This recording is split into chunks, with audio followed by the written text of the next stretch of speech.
தூரத்தில் ஒரு நாய் ஊ அப்படிங்கிற மாதிரி முன்னொரு காலத்தில் எனக்கு தெரிஞ்ச பையன் ஒருத்தன். அந்த பையனை அவங்க வீட்டுக்குள்ளேயே வச்சு வளர்த்து வீட்டுக்கு பக்கத்து தெருவில் இருக்க ஸ்கூல்லேயே சேர்த்து விட்டு இவங்களே கூப்பிட்டு போயிட்டு பிக்கப் அண்ட் ட்ராப் பண்ணி அண்ட் அதை போக அந்த ஒரு ஆட்டோன்னு சொல்லி ஒரு ஆட்டோ வரும். அந்த ஆட்டோவில் அவனை ஏற்றி விட்டு அந்த ஒரு ஸ்டாப் ஒன்று இருக்கும். அண்ட் இப்படிலாம் போயிட்டு இருந்த பையனை அலைக்கா தூக்கி சடனாக பார்த்தீங்கன்னா வெளியூரில் கொண்டு படிக்க வச்சுட்டேன். அண்ட் வெளியூரில் போட்டதுக்கான காரணம் என்னென்னு பார்த்தீங்கன்னா வீட்டுக்குள்ளேயே இருக்கானே இவன் வெளியே தூக்கி போட்டால் ஏதாச்சும் கற்றுப்பான் அப்படின்னு சொல்லிட்டு வெளியே தூக்கி போட்டாங்க.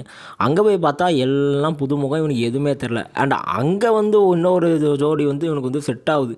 அது யாருன்னு கேட்டிங்கன்னா இதுலேருந்து இவன் வீட்டிலேருந்து ஒரு 15-18 கிலோமீட்டர் தள்ளி இருக்கிற ஒரு ஊர்லேருந்து வந்த பையன் தான் அவன். அவன் பேர் பார்த்தீங்கன்னா குரு பிரசாத். அது இன்னொரு இதுலேருந்து வந்தான்னு சொன்னான் தெரியுமா, அவனோட பேர் குருமூர்த்தி அடியனை.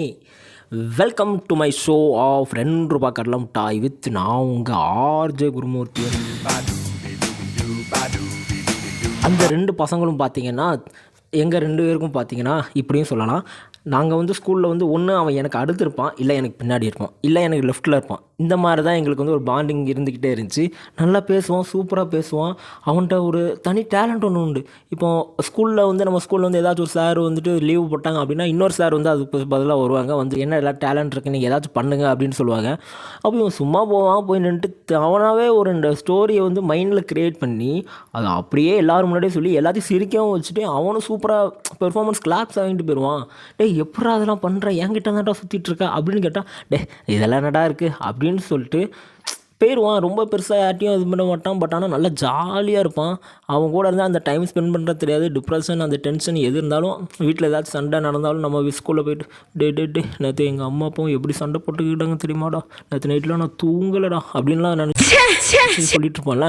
அண்ட் அந்த மாதிரி ஒரு பிரச்சனை இருந்தாலும் அவன் கூட சேர்ந்துருந்தான் எங்களுக்கு அந்த பிரச்சனையே தெரியாதுன்னா அவன் எல்லாத்தையும் ஜாலியாக இருப்பான், டைம் போகிறதே தெரியாது. ஸோ அப்படியெல்லாம் இருந்துகிட்ருக்க பையன் திடீர்னு பார்த்தீங்கன்னா இல்லை அப்படின்ட்டாங்க. என்னடா சொல்கிறேன், அவன் தானடா நம்மளை எல்லாத்தையும் வச்சு பார்த்துக்கிட்டு இருந்தான், இன்றைக்கி அவனுக்கு என்னடா ஆச்சு அப்படின்னு நீங்கள் கேட்டிங்கன்னா இதே மாதிரி தான் நானும் கேட்டேன். எப்போன்னு கேட்டிங்கன்னா கோவிட் டைமில் தான் இந்த சம்பவம் நடந்திருக்கு. இந்த சம்பவம் நடந்து யாருக்கும் வெளியே சொல்லலை. எல்லாம் முடிஞ்ச பிறகு அந்த குரு பிரசாத் அப்படிங்கிற பையனோட லைஃப்பில் அந்த லாஸ்ட் டைமில் என்னெல்லாம் நடக்கணுமோ அதெல்லாம் நடந்து முடிஞ்ச பிறகு ஒருத்தன் ஃபோன் பண்ணி சொல்கிறான், என்னடா கொஞ்சம் முன்னக்கூட்டியே சொல்லியிருந்தா பசங்க எல்லாத்தையும் திரட்டிருக்கலாம்டா அப்படின்னாங்க. இல்லைடா கோவிட் டைமு போலீஸ் அங்கங்கே பிளாக் பண்ணுவாங்க, இதுவே தெரியாமல் ஒரு 10 பேர் போய் நின்று ஃபுல்லாக அட்டன் பண்ணிட்டு வந்திருக்கோண்டா அப்படின்னு சொன்னாங்க. ஐயோ என்னாச்சு அப்படின்னு கேட்கும்போது அவன் சூசைட் பண்ணிக்கிட்டான், தூக்கு போட்டுக்கிட்டான். அண்ட் இந்த மாதிரி இதில் ஒரு விஷயம் சூசைட் பண்ணி இறந்துட்டான் அப்படின்ட்டாங்க. அவனுக்கு சூசைட் பண்ணுறதுக்கு என்னடா இது அப்படின்னு கேட்டால் தெரிலடா, ஒவ்வொருத்தரும் ஒன்று ஒன்று சொல்கிறாங்க, எதுனே தெரில. இன்னும் வரைக்கும் அவன் எதுக்காண்டி சூசைட் பண்ணான்னு தெரில. பட் ஆனால் ஊரில் அவனை பற்றி ஏகப்பட்ட விஷயங்கள் பேச ஆரம்பிச்சிட்டாங்க. ஸோ அப்படிப்பட்ட ஒரு பையன் இப்போ எங்கள் கூட இல்லை. பட் இருந்தாலும் அவங்க கூட அந்த மெமரிஸ் எங்களுக்கு ரொம்ப ஸ்வீட்டானது. அதாவது நாங்கள் எங்கள் ஸ்கூலில் தமிழ் சார் ஒருத்தங்க கண்ணன் சார் அப்படின்னு சொல்லிட்டு ஒரு வாத்தியார் ஒருத்தங்க இருந்தாங்க. அவங்க கூட அவன் டைம் ஸ்பெண்ட் பண்ணது, எங்கள் கூட ஜாலியாக சிரிக்க வச்சது எல்லாமே எங்களுக்கு ஒரு குட் மெமரிஸ். இப்போது அவன் பேரை சொன்னால் எங்களுக்கு அவன் பண்ண ஞாபகங்கள் வரும், சிரிப்பு வரும். ஸோ இந்த மாதிரிலாம் எங்களை ஜாலியாக கூப்பிட்டு போயிட்டு இருந்த ஒருத்தன் இப்போ சடனாக இல்லை அப்படின்ட்டானா என்ன ஆச்சுன்னு கேட்டால் ஸ்ட்ரெஸ்ஸு, டிப்ரெஷனு, ப்ரெஷர் அப்படின்றாங்க. இது மாதிரி நம்ம இந்த ரீசெண்ட் டைம்ஸ்லேயே எடுத்துப்போமே, இந்த ஸ்கூலில் டீச்சர் அடிச்சிட்டாங்கன்னு சொல்லிட்டு சூசைட் பண்ணுறது, ஹோம்ஒர்க் அதிகமாக கொடுத்துட்டாங்கன்னு சொல்லி சூசைட் பண்ணுறது, இந்த மாதிரிலாம் இது பண்ணுறாங்க. எனக்கு தெரிஞ்ச ஒரு இடத்துல ஸ்கூலில் ஏதோ ஒரு பையனை ஒரு டீச்சர் நீ ஒழுங்காக படிக்கணும் அப்படின்னு சொல்லி சொன்னதுக்கு ஸ்கூல் மாடிலேருந்து ஓடி போய் குதிச்சிட்டானா. ஏன் இப்போ ஸ்கூலில் டீச்சர்கிட்ட அடி வாங்காத பிள்ளைகள் எப்படி இது பண்ணுங்கிறது எனக்கு தெரில. பட் ஆனால் அந்த காலம்னா ரொம்பலாம் போய் தர மாதிரி காலம்லாம் இல்லை. இப்போ ரீசெண்டாக நாங்களாம் பார்த்திங்கன்னா எங்கள் ஸ்கூல்லலாம் பெரம்பு ஒன்று வச்சுருப்பாங்க, மூங்கில் பெரம்பும்பாங்க. அது நெய்யில் போட்டு வாட்டி வச்சு அதில் அடித்தா அப்படி கையெல்லாம் அப்படி பச்சை க்ரீன் கலரில் ஒரு ரோடு மாதிரி கோடு வரும் அப்படி இருக்கும். நானும் அதில் அடி வாங்கிக்கிறேன். ஸோ அந்த டைமில் பார்த்திங்கன்னா அடி வாங்குறது ஒரு என்ஜாய்மெண்ட்டாக இருக்கும். இந்த மாதிரி சேட்டை நம்ம அன்றைக்கி அடி வாங்கணுமே அப்படின்னு சொல்லிட்டு இப்போ நம்ம அதை நினச்சி பார்த்து பேசலாம். பட் ஆனால் இப்போ இருக்க ஸ்டூடெண்ட்ஸ்க்கு அது எதுவுமே இல்லை. ஏன்னா அடித்தா அது வைலன்ஸ் அப்படின்றாங்க. வைலன்ஸ் அப்படின்னா அதாவது சும்மா போய்ட்டுருக்க ஒருத்தனை பிடிச்சி அடித்து அவன் கை காலை உடச்சி இது பண்ணுறது தான் வைலன்ஸ். ஸ்கூலில் அடித்து திருத்துறது வைலன்ஸ் கிடையாது. அது ஒரு டீச்சிங் சம்மந்தப்பட்ட இடம். அவனுக்கு நாகரிகத்தை சொல்லிக் கொடுக்குற இடம்.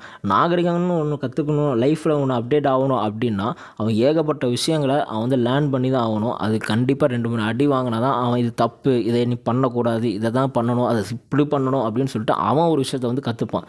அண்ட் இதில் என்னாச்சுன்னு பார்த்தீங்கன்னா இப்போ ஸ்கூலில் டீச்சர்ஸ் ஏதாவது சொன்னாலுமே முன்னாடிலாம் பார்த்தீங்கன்னா எங்கள் ஸ்கூல் எங்கள் கிளாஸ் வந்து நாங்கள் தான் க்ளீன் பண்ணி நீட்டாக வச்சுக்கணும். ஏன்னா அது எங்களோட கிளாஸ் ரூம் எங்களோட வீடு மாதிரி அப்படின்னு சொல்லிட்டு எங்களுக்கு வந்து அப்படிலாம் சொல்லி கொடுத்தாங்க. பட் ஆனால் இப்போ அப்படி இருக்கான்னு கேட்டிங்கன்னா நோ நோ நோ, சத்தியமாக கிடையாது. இப்போ ஸ்கூலில் பெருக்க சொன்னால் பணம் கட்டி தானே படிக்க வைக்கிறேன், என் பிள்ளை எதுக்கு பெருக்க விட்றீங்க அப்படின்றாங்க. பெருக்க விட்றது தப்பு இல்லைங்க. அந்த படிக்கிற ஒரு குழந்த தான் படிக்கிற ஒரு கிளாஸை வந்து பேக்ரவுண்டில் மோட்ரு ஓட்டுற சவுண்ட்லாம் கேட்குதுன்னு நினைக்கிறேன். கீழ் வீட்டிலேருந்து நேரம் தான் மோட்ரு போட்டிருக்காங்க. ஸோ நம்ம அதை பற்றி கண்டுக்க வேண்டாம். நம்ம இதை பற்றி மட்டும் பேசுவோம். ஸோ அப்படி நம்ம படிக்கிற ஒரு கிளாஸ் ரூமை நம்மளே சுத்தமாக வச்சுக்கிட்டு அதை நம்ம ஒரு வீடு மாதிரி வச்சு நம்ம டீச்சர்ஸு அண்ட் ஃப்ரெண்ட்ஸ் எல்லாருமே சேர்ந்து அப்படி ஜாலியாக இருக்கிறது, ஒன்றா உட்காந்து சாப்பிட்றது, இந்த வட்டம் போட்டு சாப்பிட்றது, இந்த சாப்பாடு மூடி இருக்கும் தெரியுமா, அதில் எல்லா சாப்பாடும் கொஞ்சம் கொஞ்சமாக வாங்கி எல்லாத்தையும் மிக்ஸ் பண்ணி சாப்பிட்றது, அது வந்து ஒரு வேறு லெவலில் ஒரு எக்ஸ்பீரியன்ஸாக இருக்கும். பட் ஆனால் அந்த எக்ஸ்பீரியன்ஸ் பண்ணுறதுக்கு இப்போ உள்ள ஜென்ரேஷனுக்கு டைம் இல்லை அப்படின்றாங்க. ஏன் டைம் இல்லைன்னு கேட்டால் அது வந்து இன்டீசென்ட் அப்படின்னு சொல்லி வீட்டிலேருந்தோ எங்கேருந்தோ ஒரு இடத்துலேருந்து அவங்க வந்து கற்றுக்கிட்டு வராங்க. அது ஏன் அப்படி கற்றுக்குறாங்கன்னு சத்தியமாக எனக்கு தெரில. பட் ஆனால் நீங்கள் வந்து உங்கள் ஃப்ரெண்டு ஒருத்தங்க உடம்பு முடியாமையோ அவங்க அப்பாவுக்கு உடம்பு சரியில்லாமல் இருக்கும். அப்போ நீங்கள் அவங்க வீட்டிலேருந்து அவங்களுக்கு சாப்பாடு கொண்டு வந்து கேட்டு அவனை கொஞ்சம் பார்த்துக்கிட்டிங்கன்னா அண்ட் அவனுக்கு ஒரு சந்தோஷமாக இருக்கும். அந்த ஒரு எக்ஸ்பீரியன்ஸ் உங்களுக்குமே புதுசாக இருக்கும். இதே மாதிரி தான் ஸ்கூலில் வந்து ஏகப்பட்ட விஷயங்கள் இருக்கும். சத்துணவு கொடுப்பாங்க. அந்த கவர்மெண்ட் ஸ்கீம் இருக்குல்ல, அப்போ அந்த காமராஜரையை வந்து அந்த முட்டை கொண்டு வந்தாங்களே சத்துணவில், அந்த முட்டையை கேட்டால் நம்மளுக்கு கொடுப்பாங்க. பிள்ளை தானே சாப்பிட்டு போட்டு அப்படின்னு சொல்லி கொடுப்பாங்க. அண்ட் அப்படியெல்லாம் இருக்கிற டைமில் நம்ம எல்லாருமே ஷேரிங் அப்படிங்கிற ஒரு விஷயம் வந்து பெருசாக இருந்துச்சு. எல்லாத்துக்கும் ஷேரிங் தான். ஒரு கஷ்டம் வந்தால் பசங்களோட தான் ஷேர் பண்ணுவோம், ஃப்ரெண்ட்ஸ் கூட தான் ஷேர் பண்ணுவோம், இல்லை டீச்சர்ஸில் போய் கூட நம்ம பேசுவோம். டீச்சர்ஸ் என்ன பண்ணுவாங்க, நம்ம எதுவும் அந்த பிள்ளை கஷ்டப்பட்டுறக்கூடாது அப்படின்னு சொல்லிட்டு நமக்கேற்ற மாதிரி ஒன்று பேசி நம்மளை மைண்டை அப்படியே சேஞ்ச் பண்ணி விட்ருவாங்க. அண்ட் இப்போ அப்படி யாரும் பேசுகிறாங்களான்னு கேட்டால் அதுவும் நோ நோ நோ. அப்படி எந்த டீச்சரும் எந்த ஸ்டூடெண்ட்ஸ்ட்டையும் பேசுகிற மாதிரி இல்லை. ஏன்னா ஸ்டூடெண்ட்ஸ் ஏதாச்சும் ஒன்று சொன்னாங்கன்னா அதுக்கு டீச்சர் ஒரு ரிப்ளை பண்ணுவாங்க தெரியுமா, அது வந்து அவங்களுக்கு வந்து ரொம்ப ஹர்ட் ஆயிடுது. அதனால் அது வந்து நான் எங்கள் வீட்டில் போய் சொல்லிடுவேன், எங்கள் வீட்டில் வந்து அப்படி பண்ணுவாங்க இப்படி பண்ணிடுவாங்கன்னு சொல்லிட்டு இவங்களே ஒன்று நினச்சிக்கிட்டாங்க. இப்போ ஸ்கூலில் நடக்கப்படுற 1008 பிரச்சனைக்கு முதல் முக்கியமான காரணம் அந்த ஷேரிங். அதோட முதல் அடிப்படை அந்த ஸ்டூடெண்ட்ஸ் வந்து டீச்சர் அடிக்கக்கூடாதுன்னு சொன்னாங்க தெரியுமா, அதில் ஆரம்பித்தது.